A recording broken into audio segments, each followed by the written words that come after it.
I'm going to show you how to make samosas. These are my favourite Indian snack, and they always look really complicated when you look at them in recipes. So I'm going to show you how to do it really simply, really easily, and I'm going to break it down into stages for you. The first thing you need to do is get your filling ready. And traditionally this is a vegetarian dish, so I'm using potatoes and peas for this. I've already pre-boiled my potatoes, and I tend to boil them with their skin on, and the reason that I do that is that they don't take up a lot of water, so they don't turn into mashed potato. I've let these cool down, so all you need to do is just peel the skin off, and you can see it's really easy to do once they've boiled through. I normally boil them for about 25 minutes on a really gentle heat. You don't want it to be too vigorous so they all smash up into like a mashed potato. You want them to be fairly solid. So once you've peeled them, you just need to chop them up, and you can see they're soft, but they're not sort of crumbling away. And then just chop them up into small cubes. Make sure you've got your bowl ready to just pop them into. They can get a bit sticky, but that's just the starch. I've got 4 potatoes here, 4 sort of middle-sized potatoes, and that is going to make, I'd say, a good 20, if not slightly more, samosas.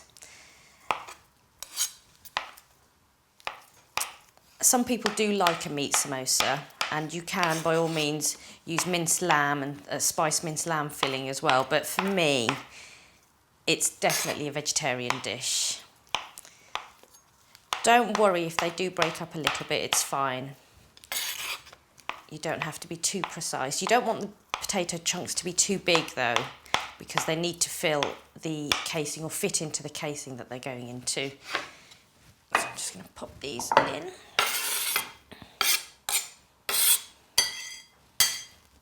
So once we've got our potatoes ready and they're all chopped up into those lovely cubes, the next thing I'm going to do is just get some peas ready.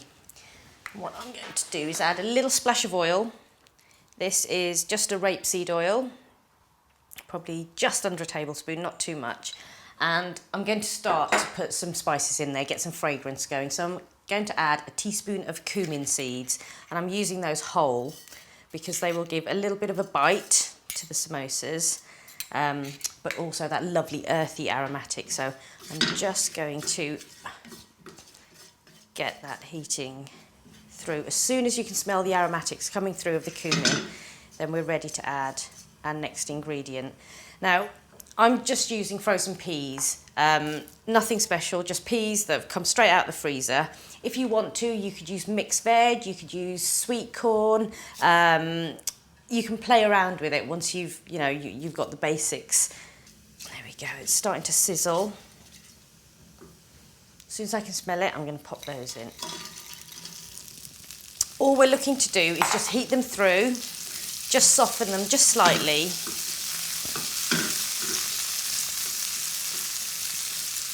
You'll know that they're done because they start to go slightly dimply. I'm just going to keep stirring those.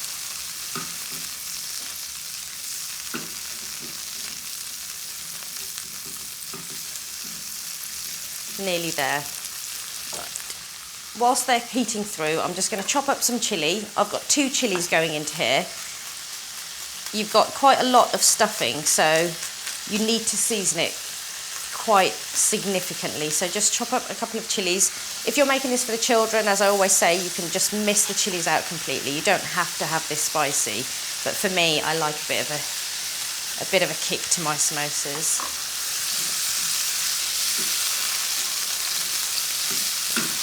Just make sure all the liquid and all the water has evaporated. You don't want this to be soggy. So I'm going to pop my chilli in.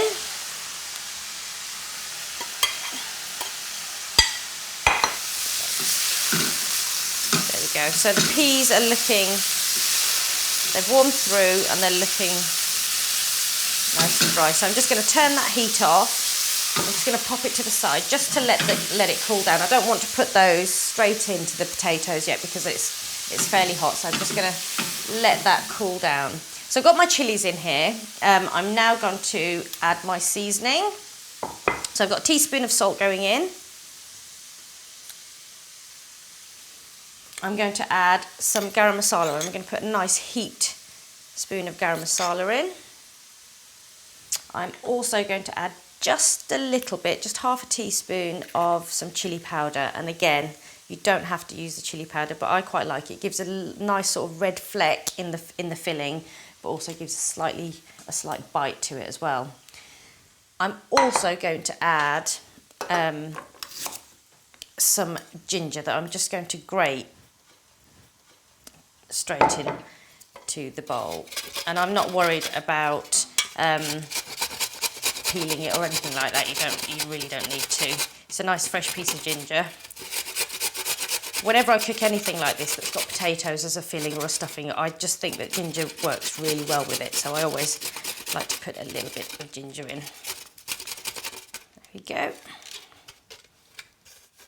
Don't want to waste any, so get all of that in there. Okay, so that essentially is the filling that I'm going to use. My peas have cooled down, so I'm just going to pop those straight in as well. They're still a little bit warm, but there we go. We want to get all of that cumin seed in because that's all the flavour. There we go. And then just using your spoon, just stir that all through. It's really important that you taste your filling because you want it to be right. So give it a stir, and then what I like to do is just grab a fork and just very gently just mash it up a little bit, just so that they break up and they start to take on all of the flavours and the spices that you've put in there. That's looking really good. It's smelling great. So I'm just going to have a little taste, make sure I'm happy. That's good. Potatoes are nice and soft. I can taste that cumin, but I'm really getting that heat through, which I really wanted, and the salt seasoning is perfect. So that's all mixed through really nicely. I'm just going to pop that in the fridge just for 5 to 10 minutes, just for everything to come together, and it gives me a bit of time to clear down and move on to the second stage, which is making the pastry. While the stuffing is cooling, I'm going to get on and make the pastry. It's a really simple pastry. It's just plain white flour, and I normally do about 200 grams will give you 12 to 15 samosas. So I'm just sort of very roughly guesstimating. Just plain flour. I put half a teaspoon of salt in there, and then a tablespoon and a half of rapeseed oil. So whatever oil you're cooking with, make sure you use the same oil in your pastry, just so that you keep those flavours and everything the same. So about a tablespoon and a half. And then very gently, I'm going to start to add a little bit of water to that. Whenever you make your pastry, just use one hand, because it keeps one hand clean for anything else that you might need to be doing. So very slowly, just pour that liquid into your bowl and just start to bring the dough together. It's not too precise, so if you do very accidentally put too much water in, you can just add a little bit more flour just to get the right consistency. But you're looking for a pastry that's soft. It's not too sloppy, because you're going to be rolling these out into little round roti shapes to make the exterior of the samosa, so the casing, if you like. So just bring all of that together a little bit more. It doesn't need much. It's about roughly 100 mils of water that you want. Generally, whenever you make samosas, it's always for a special occasion, it's for a wedding, it's for a party. And when I was growing up, you would have all the aunties, all the mums, all of those lovely older ladies in the kitchen, and they'd produce this production line for making samosas. So one person would be making the dough, one person would be making the stuffing, one person would be filling them, and one person would be frying them, and they'd make hundreds of these things. And I know why, because they just get eaten so quickly. So it's a really lovely dish to do when you're having a party, and you just want to show off a little bit, but make sure you've got a bit of help. Have 2 or 3 people. It's great to do with the kids as well. So if you've got any samosa stories, I'd love to hear them, because everyone I've spoken to has always got a bit of a giggle about when they tried to make samosas. But, you know, give it a go and leave me your comments. Let me know how you got on and whether it was successful or not, but it should be. There we go. So there's the pastry. It's all come together. You can see my bowl is nice and clean. It's a fairly soft pastry, but it's not sloppy. So you want it all to sort of come together like that.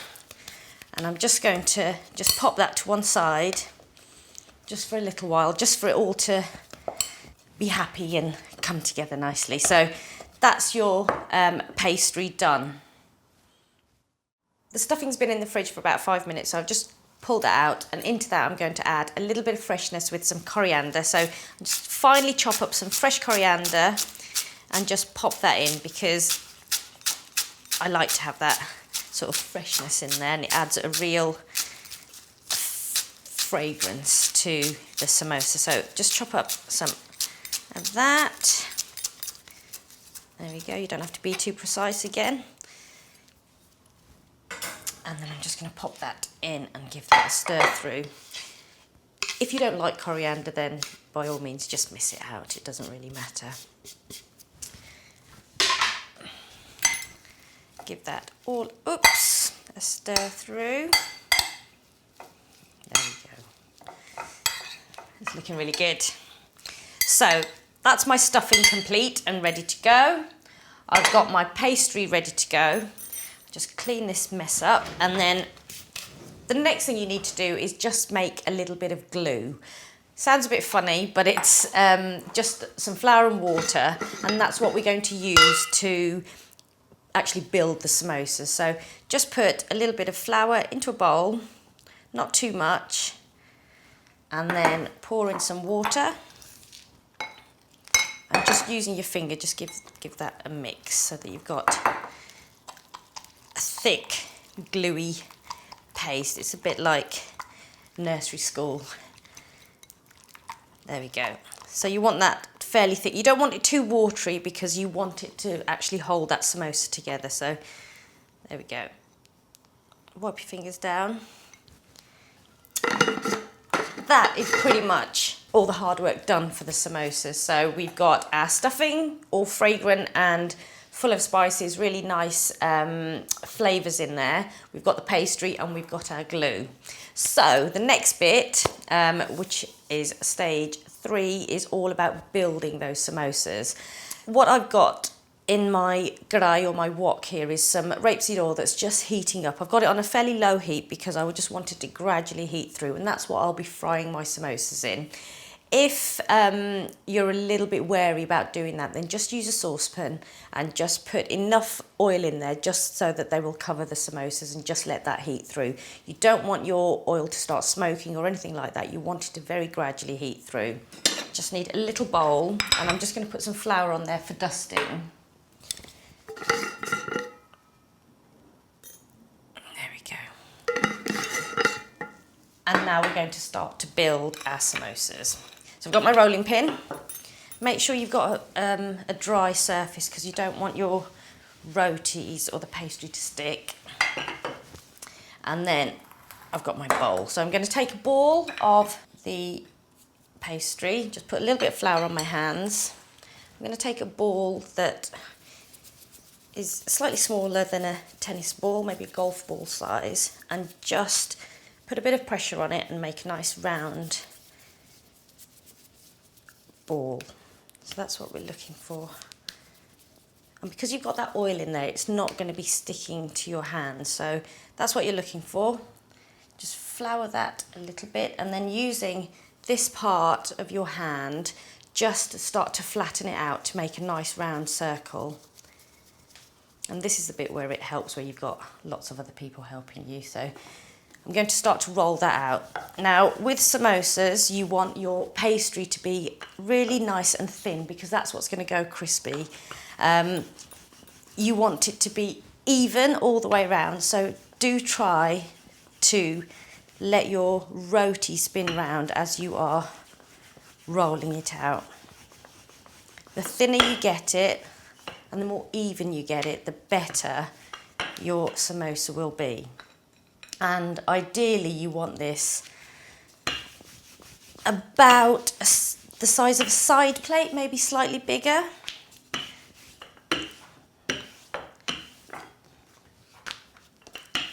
The rounder you can get it, the better. So that's what we're looking for, that sort of shape. And you can see that it's really, really thin. Now, I've got my tawa here. You can just use a frying pan, just have it on a very, very gentle heat. And all we're going to do is just pop the roti onto that just for a couple of seconds. And the reason that we're doing that is that when we start to make the samosa, we want it to be able to hold its shape. So just by giving it a little bit of heat, just searing it just slightly, it's easier to manipulate that into a samosa. So that's all we're looking for. It just changes colour, just very, very slightly. It is hot, so be careful. Put that straight onto your board and then slice it in half. Okay, so you end up with 2 semicircles. And then just pick one of them up. I like to use the cook side on the outside, so have it that way round, and just have the flat edge across the top of your hand. So just remember, you want a line all the way across. Then you need to get your glue and put your finger into the glue, and you just go from the very middle to the edge on the right side of the samosa. So then you just put that glue on the right side of the samosa, and this is the fun bit. So what you want to do is you want to fold this in half. What you don't want to do is just make it flat. You want to almost make a cone shape. So you are bringing the side without the glue in and that other side around. Just put your hand inside and then squeeze that pastry together. And what that will do is it will seal it shut, it'll glue it together, and you will end up with a cone shape. And what you want to do is just, in your other hand, just pop it straight in there. So you've got a lovely cone shape that you can fill up with the lovely stuffing. Make sure there's no holes in the bottom, because you don't want the stuffing to fall out. So just, that's what you're looking for. With the seal, make sure it's facing you. So have the seal at the front, and then using a spoon, I like to pop a few peas right in the bottom so that you get it full right from the bottom. You don't want any sort of air bubbles or anything. You want it to be full of that lovely stuffing. And then you pop all the stuffing in, and you go about 3/4 full. Don't be too greedy, because if you try and stuff it too much, it will just open up and it will break. So just pop it in to about that much, so it's 3/4 full. And again, a little bit of glue, and this time you're going around the whole of the top edge, because we want that to seal closed. And then just flatten out the stuffing a little bit, and then just bring those 2 edges together and very gently but firmly squeeze them together, because you want it to just seal closed, but you don't want to crack it or break it or anything. And there you go. Once you follow the steps through, it's actually really, really easy. People always worry about samosas being difficult to make, but I've just shown you, if you follow those steps through, it's really easy, and there's your samosa. So I'm just going to get on and do the last one. We've got a little bit of that stuffing left, and I don't want to waste it, so make the last one, and then it's the final stage, which is the fun bit, because you get to eat them afterwards. But just do this last one. So I've got roughly here about 20 that I've made from 200 grams of the flour and the 3 potatoes that we used at the beginning. So it goes quite a long way. And I think samosas are one of those dishes that are a little bit different, and if you are having a dinner party and you tell your guests that you've made these yourself, they are going to think you are the bee's knees. So give it a go, and if you like the recipe, please do leave comments on at the end of the video, because I'd love to hear how you get on. And you know what, you can play around with the stuffing. You don't have to use potatoes and peas, so I'd love to hear what weird concoctions you come up with and what works for you and your friends. So please do leave a couple of comments and let me know how you get on. So here's the last bit. Let's pop that in. I think I might be able to stretch that to another 2.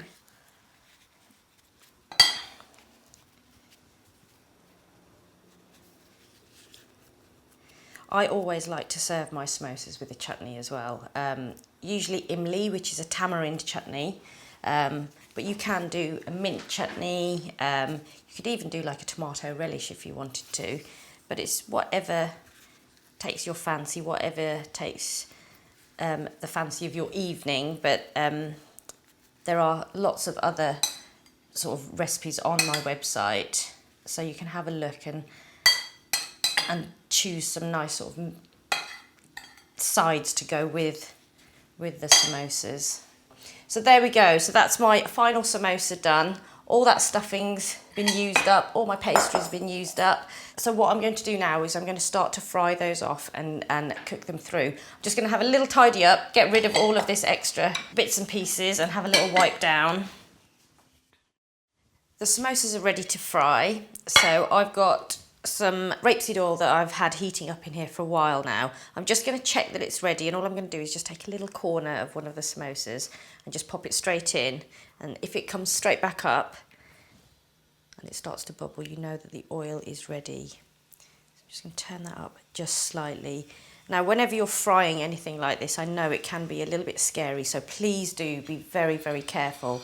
Never put too much oil in your pan, and never overload the pan with lots of the samosas, because what you don't want is to start a fire or anything like that. But as I said at the beginning, if you're a bit nervous, just use a normal saucepan with a little bit of oil in there. I'm just going to let this heat through because it didn't come up as quickly as I wanted it to, so I'm just going to let it heat through. Make sure you just make the oil is the same sort of heat all the way through. If your oil is too hot, what will happen is your samosas will crisp up on the outside, but they won't heat through and they won't cook through on the inside, which is a bit of a shame. I mean, it's all cooked through anyway because the potatoes are cooked, but you want it to be nice and warm inside as well. The other thing that you can do with samosas is you can get to this stage and you can lay them flat and you can freeze them. And then when you want to cook them, you just get them out, defrost them and cook them as well. So they're quite nice to make in bulk. So I'm just going to pop this one in now. Just very carefully slide it in and you'll see that it starts to bubble away. I'm going to put another one in. What you're looking for is to go really lovely crispy on the outside. I've also got a plate here with some kitchen roll on it, so as soon as they're cooked I'm going to fish them out and pop them on here just to drain away.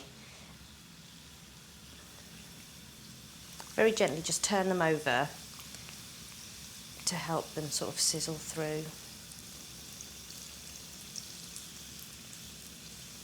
You can see that they start to bubble and they start to get that sort of crispy, crunchy texture on the outside, which is exactly what you're looking for. Normally I serve about 2 of these, but as a snack I've been known to have a good 5 or 6 sometimes, so always make sure you've got plenty, because it is one of those things that you keep, that's really moreish, you want more, so you keep sort of going back and having a few more. And my kids love these as well, so really lovely little snack for the children as well. See how they're starting to puff up, they're almost ready. I just want them to go a little bit more golden brown.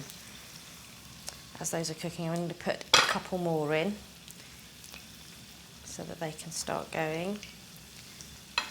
So while those are cooking, it would be great if you could subscribe to my YouTube channel, because I've got loads of fun videos, lots of great recipes there that I'd love for you guys to have a go at and share, and you know, let me know what you think of them. So do subscribe to the channel and just get cooking, get some Indian flavours going for your dinner parties and that kind of thing. Samosas are great with imli, which is a tamarind chutney, and I've got a video of how to make that as well, so please do click through and have a look at that, because they make a great accompaniment with the samosas. So do give that a go, because you're, as I said, if you're entertaining for a dinner party, your guests are going to be pretty impressed with you. So they're just turning golden brown now.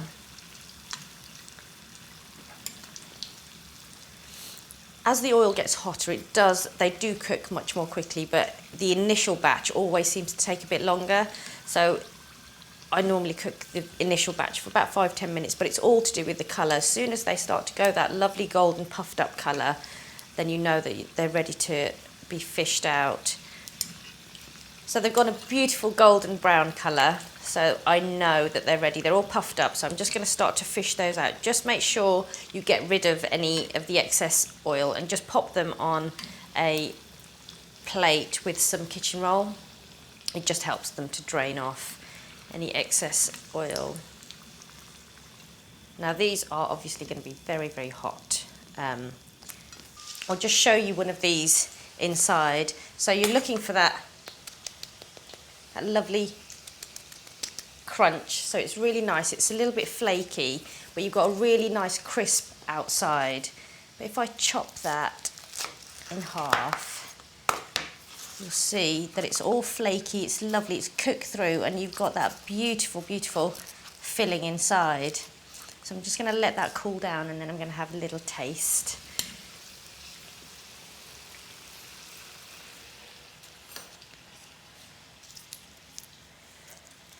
Oh, but that's what you'll see, how crunchy it is. So I'm going to give that a little go.